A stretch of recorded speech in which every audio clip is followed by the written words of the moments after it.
नेपाल का पशुपतिनाथ मंदिर, जहां पीएम मोदी की दिखी थी भक्ति, आज वहीं से महाविनाश की हुई भविष्यवाणी। क्या कलयुग का अंत करीब है? अब आने वाली है कैसी आफत? देखिए सिर्फ धर्म ज्ञान पर।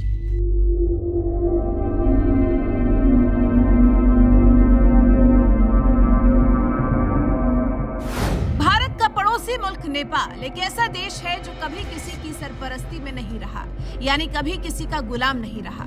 यहाँ की 80% जनता हिंदू है, जिस कारण नेपाल के इस पावन धरा पर कई ऐतिहासिक और प्राचीन मंदिर आज भी विराजमान हैं। भारत और नेपाल के रिश्तों में कितनी नजदीकियां हैं, इसका अंदाजा इसी से लगाइए। नेपाल के साथ भारत बेटी और रोटी वाला रिश्ता रखता है।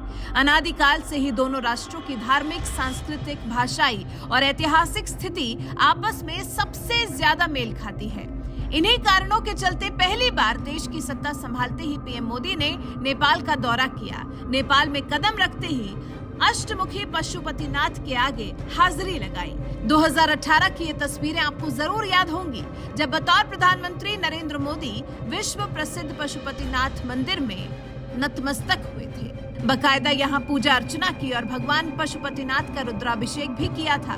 और आज भगवान पशुपतिनाथ के इसी धाम से महाविनाश से जुड़ी भविष्यवाणी सामने आई है। मंदिर परिसर में एक ऐसी मूर्ति है जिसके बढ़ने से कलयुग का अंत निकट आ रहा है।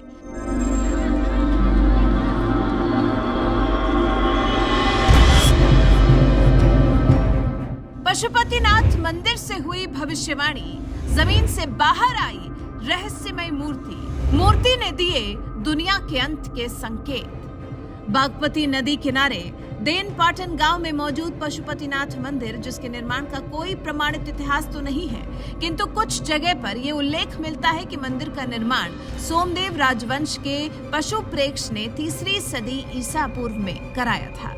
आज काठमांडू के इस पवित्र धाम से लाखों करोड़ों शिव भक्तों की आस्था जुड़ी है।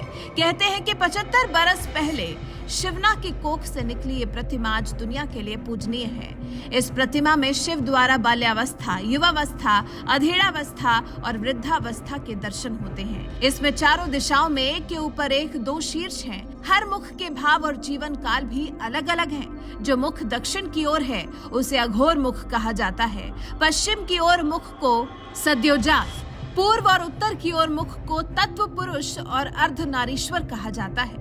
जो मुख ऊपर की ओर है उसे ईशान मुख कहा जाता है। ये निराकार मुख है और यही भगवान पशुपतिनाथ का श्रेष्ठतम मुख माना जाता है। इतना ही नहीं, पारस पत्थर से निर्मित पशुपतिनाथ की इस प्रतिमा को चमत्कारी और दिव्य माना जाता है। लेकिन क्या आप जानते हैं, पशुपतिनाथ के इसी परिसर में एक मूर्ति ऐसी है जो दिन ब दिन जमीन से बाहर निकल रही है।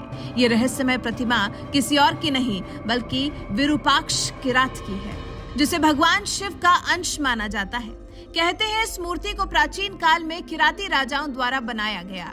गौर करने वाली बात यह है कि विरूपाक्ष का आधा शरीर जमीन के अंदर और आधा शरीर ऊपर है। लोगों की माने तो मूर्ति धीरे धीरे बाहर निकल रही है। हालांकि ये प्रतिमा धरती से कितनी सेंटीमीटर उठी है इसका कोई प्रमाण नहीं है, लेकिन प्रतिमा से जुड़ी भविष्यवाणी ये जरूर कहती है कि मूर्ति के बाहर आ जाने से पूरी दुनिया तबाह हो जाएगी, यानी कि कलयुग का अंत हो जाएगा। स्थानीय लोगों की माने तो पहले की तुलना में विरूपाक्ष किरात की ये प्रतिमा जमीन से बाहर आ रही है और जैसे जैसे प्रतिमा ऊपर की ओर उठ रही है वैसे वैसे प्राकृतिक आपदाओं से लेकर विनाशकारी घटनाएं हो रही हैं। रूस यूक्रेन के बीच की जंग, हाल ही में आया भूकंप, यूरोप में सूखा पड़ना और उससे पहले जानलेवा कोविड की मार, इन तमाम विनाशकारी घटनाओं को जमीन से बाहर आ रही विरूपाक्ष किरात की प्रतिमा से जोड़ा जा रहा है। हालांकि प्रतिमा से जुड़ी इन भविष्यवाणियों में कितनी सच्चाई है ये तो वक्त बताएगा। आपकी जानकारी के लिए आपको बता दें कि नेपाल के इस पशुपतिनाथ मंदिर में भैंस के सिर के रूप में शिव को पूजा जाता है, तो वहीं भारत के केदारनाथ धाम में भैंस की पीठ के रूप में शिव की आराधना होती है।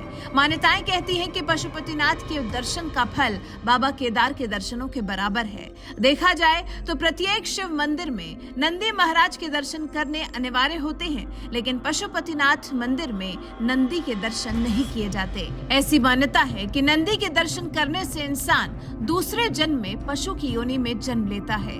पशुपतिनाथ मंदिर से हुई भविष्यवाणी क्या दुनिया के लिए एक चिंता का विषय है?